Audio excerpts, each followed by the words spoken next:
Hello everybody, wanted to do a quick follow-up video on my install of door actuators on my Jeep Wrangler to answer a few questions that some of our forum members had.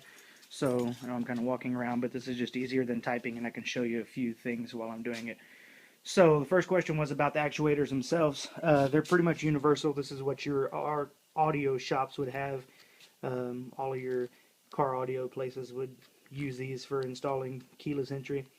The kits that I bought had 4 actuators, 3 slaves with 2 wires like this, and 1 master, which is the driver's door.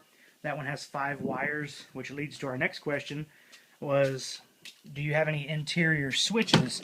The answer is no, and I didn't see the need for it, because with this system, having the 5-wire actuator in the driver's door, you have a couple of different options. You can lock all the doors or unlock them just by using the driver's switch, or you can manually do it with your key, or of course the key fob. So that's probably the best way to do it, is one of those 3 ways. I don't see the need for an interior switch when you have what they call a central locking system like this.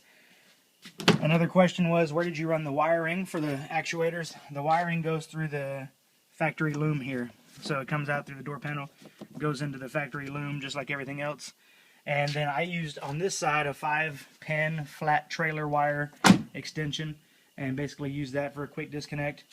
The other doors excuse me, have 2 wires each like this one. So any kind of quick disconnect that you can think of that has 2 wires would work just fine for you.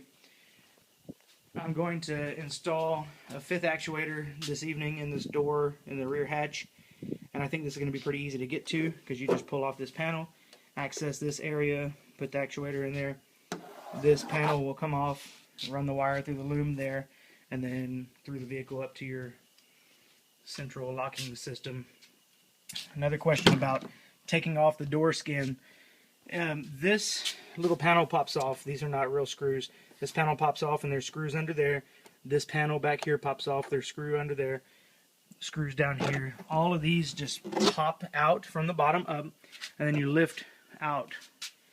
The interior of the door, there are some little knockout panels that can be cut out with an X-Acto knife, and that's how you can release the window from the window track, and that surely helped a whole lot. My second door was so much easier than the first door just because I learned that little trick. So I suggest studying how to remove the door panels on the JK if you're planning on doing that. And I believe that answers most questions. So I'm going to get to work and try to install that rear hatch actuator.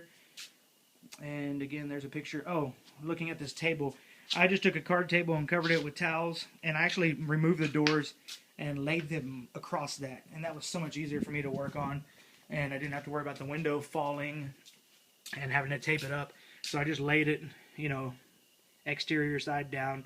When I released the windshield track, I just pulled it up, and that worked out real well. And if you have any other questions, let me know, but I think that answers most of them. So good luck with this, and again, I'd love to help anybody out that needs help. Thank you.